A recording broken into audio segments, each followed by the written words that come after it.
मुझे खुशी है कि आज देश के सैकड़ों जिलों के करीब 1 करोड़ लोग, जरा जमुई के लोग गर्व करिए, ये जमुई के लोगों के लिए गर्व का दिन है। आज देश के 1 करोड़ लोग टेक्नोलॉजी के माध्यम से हमारे इस कार्यक्रम से जुड़े हैं, जमुई से जुड़े हैं। मैं सभी का अभिनंदन करता हूं। अभी मुझे यहां भगवान बिरसा मुंडा के वंशज श्री बुधराम मुंडा जी का भी स्वागत सत्कार करने का सौभाग्य मिला है। सिद्धो कान्हो जी के वंशज श्री मंडल मुर्मू जी का भी मुझे कुछ दिन पहले ही सत्कार करने का सौभाग्य मिला था। उनकी उपस्थिति से इस आयोजन की शोभा और बढ़ गई है। साथियों, धरती आबा बिरसा मुंडा के इस भव्य स्मरण के बीच आज 6,000 करोड़ रुपए से अधिक की परियोजनाओं का शिलान्यास और लोकार्पण हुआ है। इनमें मेरे आदिवासी भाई बहनों के लिए करीब 1.5 लाख पक्के घरों के स्वीकृति पत्र है। आदिवासी बच्चों का भविष्य संवारने वाले स्कूल है, हॉस्टल है, आदिवासी महिलाओं के लिए स्वास्थ्य सुविधाएं हैं, आदिवासी क्षेत्रों को जोड़ने वाली सैकड़ों किलोमीटर की सड़कें हैं, आदिवासी संस्कृति को समर्पित म्यूजियम है, रिसर्च सेंटर है। आज 11,000 से अधिक आदिवासी परिवारों का अपने नए घर में देव दीपावली के दिन गृह प्रवेश भी हो रहा है। मैं सभी जनजातीय परिवारजनों को इसके लिए बहुत बहुत बधाई देता हूं।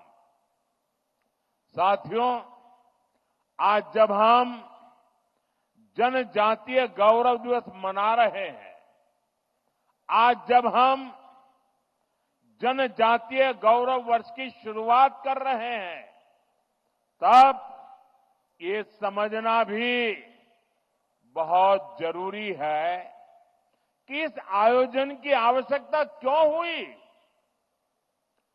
ये इतिहास के एक बहुत बड़े अन्याय को दूर करने का एक ईमानदार प्रयास है। आजादी के बाद आदिवासी समाज के योगदान को इतिहास में वो स्थान नहीं दिया गया जिसका मेरा आदिवासी समाज हकदार था। आदिवासी समाज वो है जिसने राजकुमार राम को भगवान राम बनाया। आदिवासी समाज वो है जिसने भारत की संस्कृति और आजादी की रक्षा के लिए सैकड़ों वर्षों की लड़ाई को नेतृत्व दिया। लेकिन आजादी के बाद के दशकों में आदिवासी इतिहास के इस अनमोल योगदान को मिटाने की कोशिशें की गई। इसके पीछे भी स्वार्थ भरी राजनीति थी।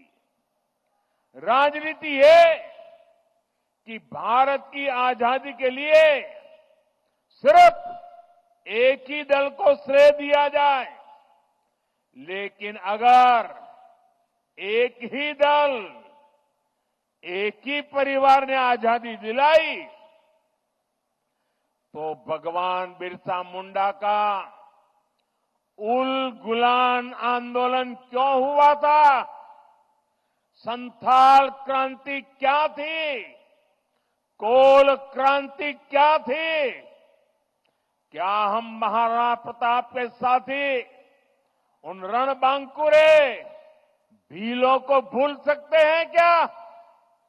कौन भूल सकता है सह्याद्री के घने जंगलों में छत्रपति शिवाजी महाराज को ताकत देने वाले जनजातीय भाई बहनों को? कौन भूल सकता है अल्लूरी सीताराम राजू जी के नेतृत्व में आदिवासियों द्वारा की गई भारत माता की सेवा को? तिलका मांझी, सिद्धू कान्हो, बुधु भगत, तीरथ सिंह, तेलंग खरिया, गोविंद गुरु, तेलंगाना के रामजी गौंड, एमपी के बादल भोई, राजा शंकर शाह, कुंवर रघुनाथ शाह, मैं कितने ही नाम लूं। टंट्या भील, नीलांबर पीतांबर, वीर नारायण सिंह, दिवा किशुन सोरेन, जात्रा भगत, लक्ष्मण नाइक, मिजोरम की महान स्वतंत्रता सेनानी रोपुई लियानी जी, राजमोहिनी देवी, रानी गाइडिनल्यू, वीर बालिका कालीबाई, गोंडवाना की रानी दुर्गावती, ऐसे असंख्य असंख्य मेरे आदिवासी, मेरे जनजातीय शूरवीरों को कोई भुला सकता है क्या? मानगढ़ में अंग्रेजों ने जो नरसंहार किया था, हजारों मेरे आदिवासी भाई बहनों को मौत के घाट उतार दिया गया था। क्या हम उसे भूल सकते हैं? साथियों, संस्कृति हो या फिर सामाजिक न्याय, आज की ये एनडीए सरकार का मानस कुछ अलग ही है। मैं इसे भाजपा ही नहीं बल्कि एनडीए का सौभाग्य मानता हूं कि हमें द्रौपदी मुर्मू जी को राष्ट्रपति बनाने का अवसर मिला। वो देश की पहली आदिवासी राष्ट्रपति है। मुझे याद है जब एनडीए ने द्रौपदी मुर्मू जी का राष्ट्रपति का उम्मीदवार बनाना तय किया तो हमारे नीतीश बाबू ने पूरे देश के लोगों को अपील की थी कि द्रौपदी मुर्मू जी को भारी मतों से जिताना चाहिए। आज जिस पीएम जनमन योजना के तहत अनेक काम शुरू हुए हैं, उसका श्रेय भी राष्ट्रपति द्रौपदी मुर्मू जी को ही जाता है। जब वो झारखंड की राज्यपाल थी और फिर जब वो राष्ट्रपति बनी तो अक्सर मुझसे आदिवासियों में भी अति पिछड़ी आदिवासी जनजातियों का जिक्र किया करती थी। इन अति पिछड़ी आदिवासी जनजातियों की पहले की सरकारों ने कोई परवाह ही नहीं की थी।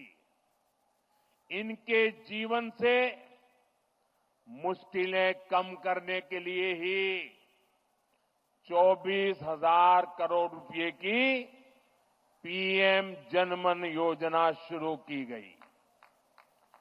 पीएम जनमन योजना से देश की सबसे पिछड़ी जनजातियों की बस्तियों का विकास सुनिश्चित हो रहा है।